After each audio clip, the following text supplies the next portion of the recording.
So in the wake of visits by Ambassador Mike Huckabee and Steve Witkoff to Israel, we now have Speaker of the House Mike Johnson also making a visit. Let's take a listen to a little bit of what he had to say. Recognizing the destruction of the two temples and two times in history. But it is such a moving time for us to be here at the Wailing Wall. We've offered our prayers, we put our notes into the wall as is traditional, and we're so moved by the hospitality of the people and the great love of Israel. Our prayer is that America will always stand with Israel, and that we will we pray for the preservation and the peace of Jerusalem. That's what Scripture tells us to do. It's a matter of faith for us and a commitment that we have. God bless you. That's what Scripture tells us to do, Saagar. Mike Huckabee sharing those sorts of views that he is biblically commanded to back whatever genocidal acts the Israeli government commits, apparently, which is a bizarre view for anyone, let alone a public official with a lot of power. We've also learned, Saagar, this morning that Mike Huckabee, as part of his visit, went to one of the illegal settlements in the occupied West Bank. So this is according to Barak Ravid. He tweets, Speaker of the U.S. House of Representatives Mike Johnson visited the Ariel settlement in the occupied West Bank today as part of a private visit to Israel organized by an American right-wing organization. Wonder which right-wing organization it was. He doesn't say. Why it matters. This is a highly unusual visit for a Speaker of the House, to say the least. Johnson has become the most senior U.S. official to ever visit the settlements. Again, those settlements are illegal under international law. Previous administrations, the sort of standard line, both Republican and Democrat, was to more or less condemn the settlements. Now, and we're going to talk to Jasper Nathaniel more about what's going on in the occupied West Bank. The policy de facto and explicitly is effectively an embrace of the complete annexation of the West Bank, and there has been an aggressive push by the Israelis to steal additional land for Palestinians and assert complete control over the West Bank. I mean, literally just days ago, a U.S. citizen who was from Chicago died from smoke inhalation while trying to extinguish fires set by Israeli settlers. I'm talking about like a week ago. Before that, there we had that U.S. citizen, the 20-year-old, from Tampa, who was beaten to death by Israeli settlers in the West Bank. This was July 11th. That's two who have died. Now, look, I'm against dual citizenship and all of that, but listen, during the Iran situation, what did we hear a lot? Oh, 1 million Americans live in Israel. You know, we got to protect them. I'm like, really? Do we? You know, during the hostages situation as well, they're like, oh, these are Americans. It's like in many cases, they're dual nationals who in some cases were like serving in the Israeli military. So this is my point, is that citizenship is ignored on one hand and then weaponized on the other. For a United States, this is the third in line to the presidency. The Speaker of the House of Representatives, who is visiting the West Bank, basically a positive affirmation of these Israeli settlers who, look, let's put the national characteristic here of murdering U.S. citizens and all of that, but by his own religion, as we hear most recently, our crazy evangelical ambassador Mike Huckabee, not even a month ago, was forced to condemn Israeli settlers for burning a Christian village and trying to murder the people in the vicinity. So where's his concern about that? Look, I'm not Christian. I'm not here to Christian police or talk about dispensationalism or any of that. I'm just, you know, it seems a little hypocritical to me, at the risk of being one of those guys who's like, but Jesus says to love or whatever. It's just, you profess, you know, to be guided by your faith and your fellow Christians and protecting all of those people. This is a government which actively is trying to eradicate Christianity in the West Bank, and more recently did, and armed the people doing so, refuses to bring any of those people to justice, and you don't care. Now, in my realm, in terms of citizenship, you clearly don't care about our citizens or whatever have been killed in the way. You'll issue like some singular protest, but then basically endorse this policy on the back end. And so I don't even know what to say. It is so crazy, especially in the year 2025, for us to be, you know, the highest levels of government, the people in charge of funding, you know, many of these folks to be not only, you know, by their own admission saying Scripture commands us to support this place, but that commands billions of our tax dollars to continue flowing over here. It's nuts. Look, I will say it. If your religion tells you to support a genocide, you need to get a new religion, period. Sorry, that's how I see it. I mean, it's insane to think that any religion would command you to support any particular government of any particular arbitrarily created nation state anywhere in the world. Complete insanity. But that is a commonly held view among many of the leaders of our country right now, and it is deeply disturbing. As I mentioned before, U.S. Envoy Steve Witkoff was also in the region to do, him and Mike Huckabee did their little like propaganda theatrical show at the GHF to go and say, oh, look, see all of the aid we're distributing and there's no violence here. Everything's fine. We'll come back to that in a moment.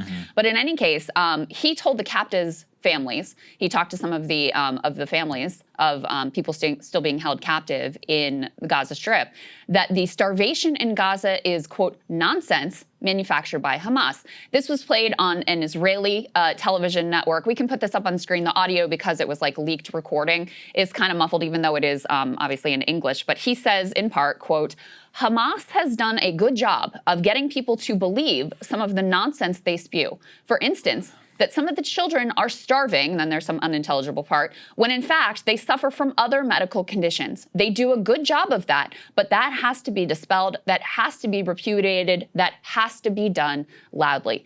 I find this so disgusting to deny that there is mass famine and starvation occurring in the Gaza Strip. Every day we get more numbers of people who have starved to death. And yes, children, infants in particular, are going to be most vulnerable. And yes, people who have some pre-existing health condition are going to be the most vulnerable. Does that mean it's okay to starve them to death? I mean, this really is like a form of Holocaust denial at this point. To see these images, see these numbers, you can go and look. We've put them up on the screen before. They were not allowing food into the Gaza Strip for months. You can do the numbers even, and this is a point that Anthony Aguilar, our whistleblower, makes, do the math on even the GHF's numbers that they're touting, and you'll find out that they're starving. They've put out enough meals for every Palestinian to have like one meal every 3 days. And you think that's not starvation? They announce it publicly. I mean, that's the other thing. Even right now, there are still Israelis out protesting with their families and their little kids to try to block the aid from coming in. Netanyahu had to make a deal with Ben-Gvir and Smotrich to allow any additional aid in. Like, this is not something we made up. This is an announced, explicit policy of the Israeli government, proclaimed loudly.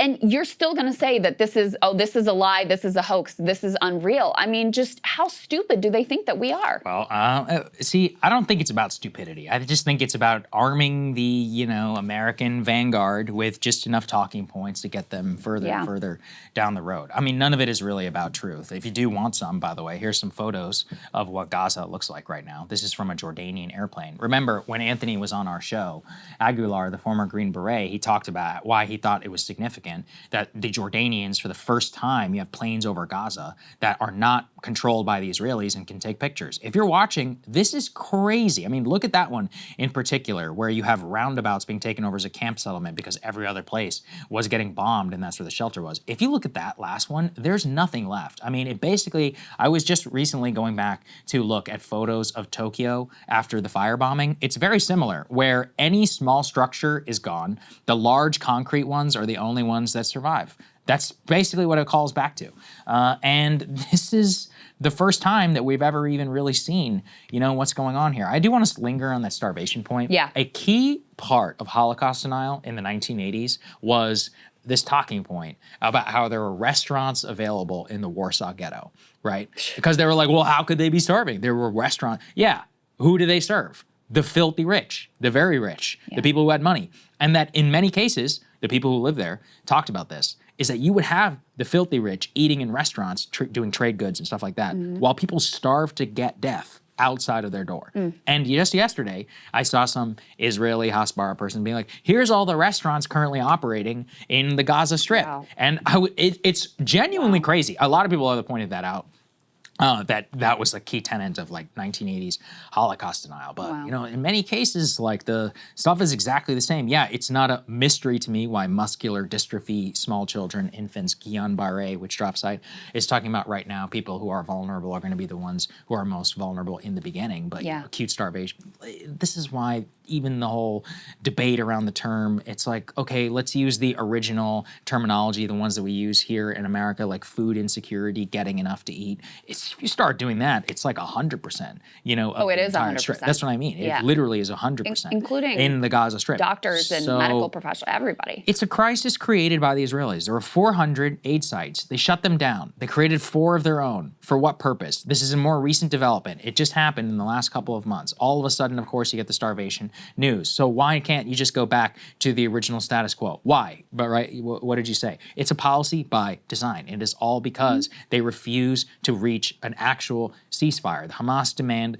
of a ceasefire is, at the end of this, you do need to leave. And they're saying, no, we're never leaving. Yeah. That's what it's about. So when you put it that way, it's all a little bit different, isn't it? Yeah. And if they want to stay forever, which at this point is basically the demand, that they're making, it will be because of a blank check written by the United States of America. Yeah. Oh, not just a blank check. I mean, Trump's plan that he announced was ethnic cleansing. Yeah. And so everybody needs to understand. I mean, this was one of the things that bothered me in the Alyssa Slotkin interview, is she was like, this is a bad tactic from the military, and I was like, no, actually, their strategy is enforced starvation, because this was engineered over many months. It was accelerated starting in March, but there's been a restriction and an intentional policy of starvation really from the beginning. I mean, you can even go back before October 7th and the way they controlled what was allowed to come into the Gaza Strip.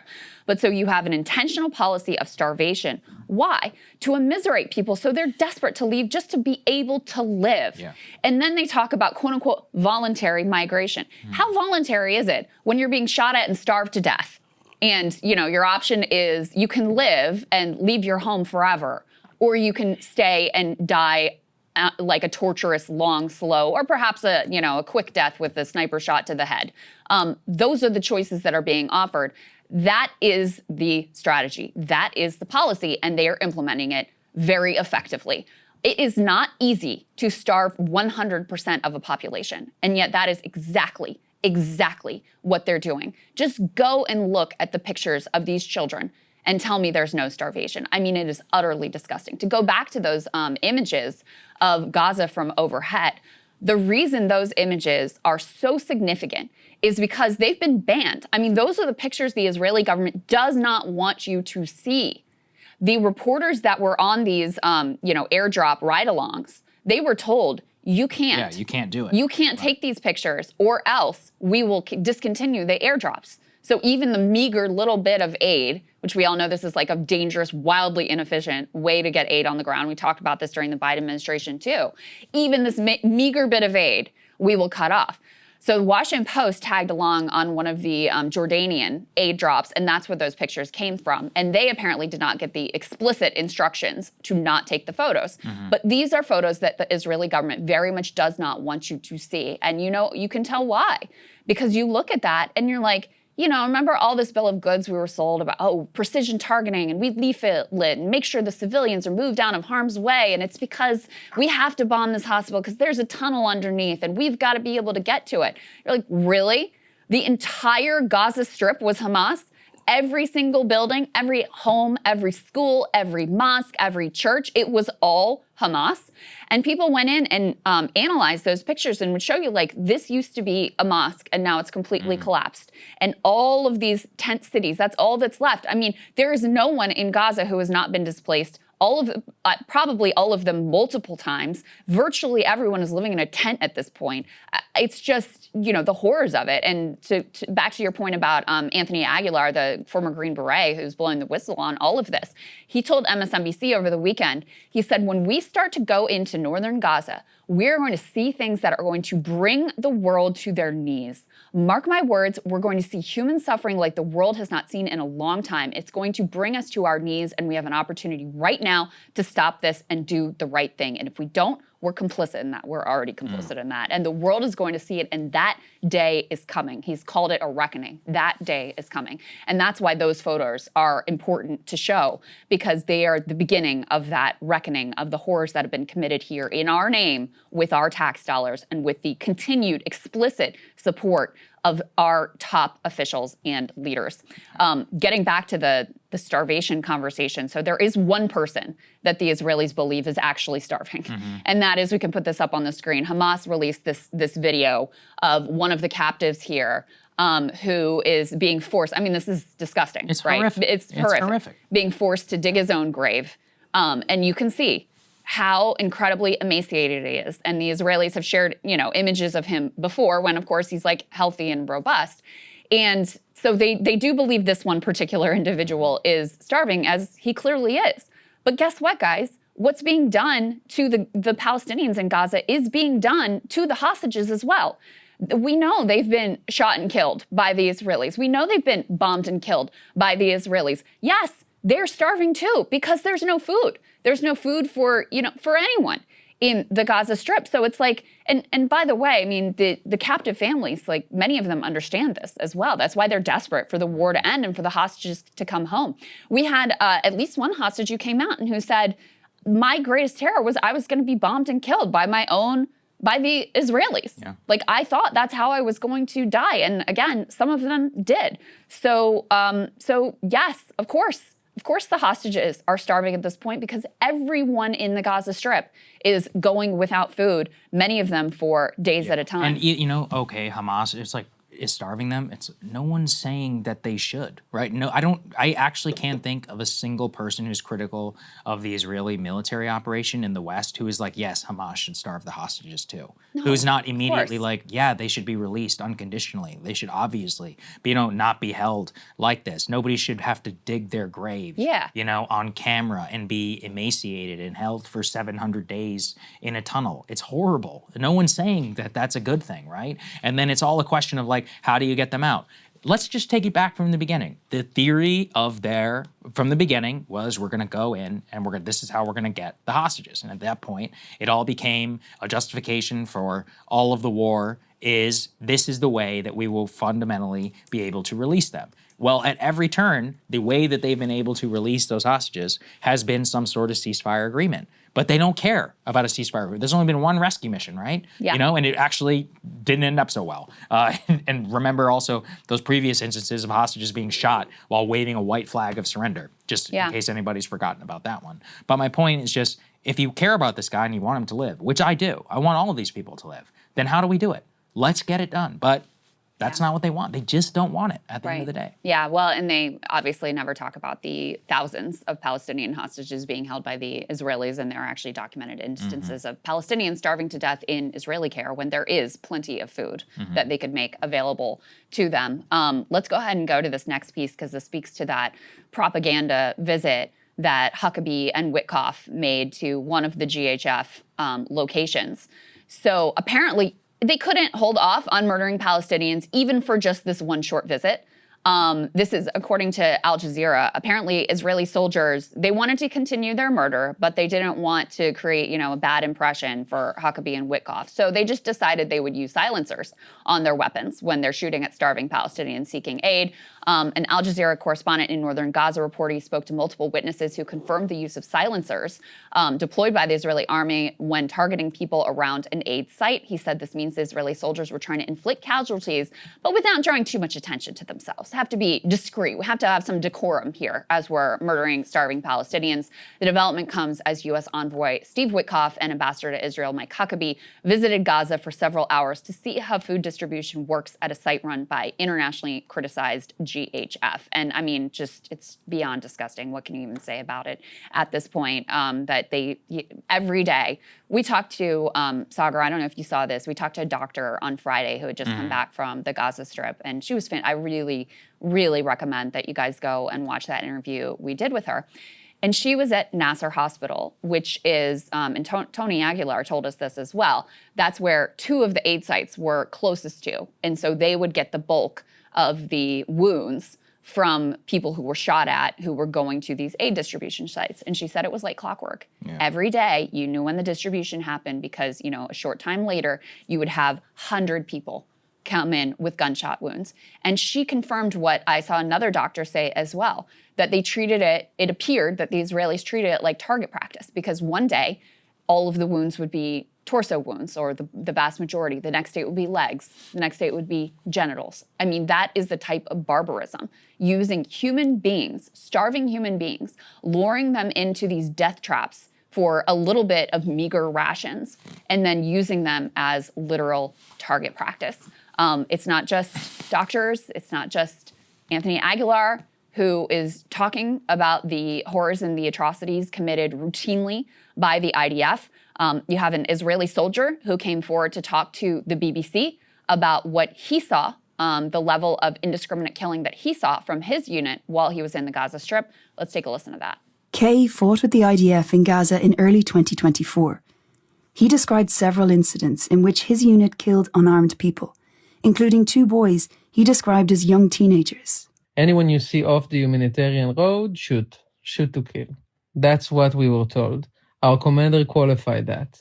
Of course, if it's a woman or a child, don't shoot. Try to detain them. Don't be stupid. Do you think there's a lack of accountability? I would definitely say there's a lack of accountability. When we lost some people in a firefight, it was just it. Destroy everything. Kill everyone you see. When we lost some people in a firefight, it was just fuck it, destroy everything, kill everyone you see. Mm-hmm. And the BBC has sort of, they're part of this, I guess, global shift towards a little more scrutiny, a little more condemnation of what Israel is up to as we see these horrific images of starvation. They've done a number of investigations. They investigated over 160 cases of kids shot in Gaza between October 2023 and July 2025. At least 95 were shot in the head or chest. In all but 2 cases, where eyewitnesses were available, Israeli soldiers were identified as the shooters. So if you're shooting kids in the head or chest, that's not an accident. That's an intentional murder of a child. Well, yeah, I mean, there's no denying it at this point. Let's get to those demands here, because this actually just gives away the end game as well. Let's put the next one, please, on the screen, C7 from Dropsite. Israel rejects key Hamas demands. Ynet reports Israel's latest response to the Hamas ceasefire sent tonight rejects several of the core demands, including, quote, dismantling the U.S.-backed Gaza Humanitarian Foundation, reopening the Rafah crossing, full withdrawal from the Philadelphia corridor, and control over prison release sequencing. But I think really important, within that, is what the Israelis themselves are doing in some sort of grand counterproposal, where they're like, if you don't surrender, then we're just going to take over the whole Gaza Strip. Part of the reason why that's so crazy, though, is that that's what they're already doing. There already is the plan. They said they're going to annex it and have a, quote, indefinite presence. Like, what more? It's just the entire demand is basically a pretext for what they've always wanted to do from the beginning. I'm not defending Hamas. Of course, the hostages should be released. What they do to these, that guy is horrific. It looks horrible, on camera or any of that. And at this point, what Ryan was telling me is that even inside of Gaza is that the population is so beaten down that they're begging them to surrender because they're like, I can't take it anymore, which I understand. Absolutely. Listen, I probably would be in a similar position. So they themselves, though, at a political level, are just refusing to sign on to something which they believe is going to be, basically an annexation of Gaza anyways. Mm-hmm. And so, but it is going to happen now at this point. It's more a question about military force and about the U.S. presence, because that's the scariest part, is that it would require some sort of U.S.-led administration, over the Gaza Strip, which we should have nothing to do. We don't want our hands on any more of this than we already do. Actually ruling over, and having some sort of political responsibility for IDF soldiers underneath that body, going and murdering anybody that they want to, that is just like so horrific and disgusting. And that really seems like the path that we're on right now. Oh yeah. No doubt about it. No doubt about it. And lastly, we can put this up on the screen. So every living former this is crazy. Yeah, this is for people who don't know. Yeah, so the number of former Israeli Mossad and Shin Bet, head of military intelligence, all of these people have now come out and signed this letter saying the war needs to end. So a rare event, the likes of which we have not seen. Heads of the defense establishment throughout the generations, almost all the people who were at the helm of security tonight call to stop the war and return the hostages. In a public call to the Israeli public and demanding from the Israeli government stop the futile war, bring the hostages home in one phase. So you have, you've also had this former deputy head of Mossad who came out and said, yeah, it's a genocide. It is, in fact, a genocide. That was crazy. And this is, from an American political context, another really significant development, which is the head of J Street, which J Street is like the liberal, quote unquote, liberal Zionist organization, sort of counter to AIPAC. And a lot of Democrats, like Slotkin, for example, gets money from J Street. Yeah. A lot of Democrats who aren't the, like, John Fetterman, just hardcore AIPAC types, they get their talking points from J Street. And so the guy who is the head of that, Jeremy Ben-Ami, he came out and said, you know what? It is a genocide. Until now, he says, I've tried to deflect, but Israel is committing genocide. He said he was persuaded rationally by legal and scholarly arguments that international courts will one day find Israel has broken the International Genocide Convention. Until now, I've tried to deflect and defend when challenged to call this genocide, but I cannot and will not argue anymore against those using the term. I simply won't defend the indefensible. And as recently as last week, I watched him debate Mehdi Hassan on this very point and, you know, refuse. But I think basically because his argument he reflected on was so shallow that it just was untenable. I mean, basically his argument was, and I'm obviously paraphrasing here, was like, it hurts my feelings and other people's feelings to call it a genocide. So I I'm need not to gonna watch do it. Yeah, I mean, within It was the a good liberal... debate. I mean, you know, Mehdi's good at Well, I these put sorts of Mehdi things. out Yeah. of it. I mean, if you're one of these people who is obsessed with, like, never... I mean, if you've ever been to a Holocaust museum or Yad Vashem or the U.S. Holocaust Museum, never again, and you've bought into all of the precepts, then, like, what are we doing here? Right. In terms of the Right. rhetoric. You know, by the way, you know, which is ironic to me, is a significant number of people who are, quote, genocide deniers were the people saying that Russia wants to commit a genocide in Ukraine. Yeah. Just so people remember. Remember Bucha, the massacre? Oh, yeah. Where, like, look, no one's defending it, okay? Right. It's a massacre. Like, it's a massacre. I just said it. But my point is that they were like, this is a genocidal action by the Russian Yeah. state. People know my feelings on the word, but my point, and this kind of gets to it, is, oh, it's a genocide when Russia does it, but now it's not here. It's always usually used to justify U.S. dollars and intervention every time this thing comes about. But I'm just giving an example of how within, like, the liberal internationalist framework, you know, if you're still doing the denial and all of that, I just think you're jokes. Yeah.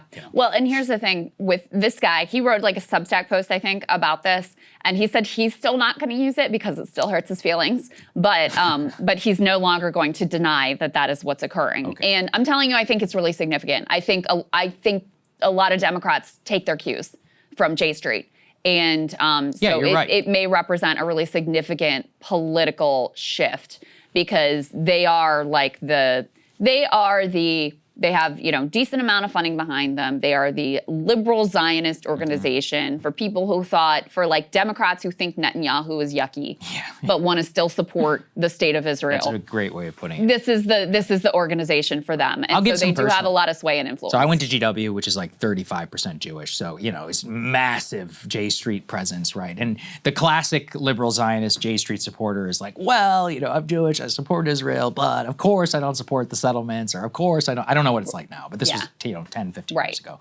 And so at that time, like, J Street was one of the biggest political organizations on the campus, more so than AIPAC or any of these other places, in terms of, you know, supporting like dialogue or peace or any of that. It's kind of crazy to think about how that was the mainstream kind of democratic Jewish position in America, at least politically, whenever it came to Israel there at the time. So yeah, for them to say that, like, that is a sea change, because, you know, this whole Netanyahu support Israel, all of, you know, birthright out in the open and all that stuff like that, I don't think that's flying anymore. Even, I'd have to go back and check. I should ask the people currently going. Liberal Zionism is not a tenable position. No. It is not a tenable position. I mean, not remotely anymore. I mean, it really never was, but now the contradictions have been heightened I would quite say a bit. Post-Iran deal, 2015 Bibi's speech before it basically killed it. But yeah, from that point forward, especially now. But now, forget about it. Like, forget about it. And Democratic politicians haven't realized that yet. Maybe you and Ryan, I'm out tomorrow, but Ryan's in for me. Maybe you and Ryan will cover that Isaac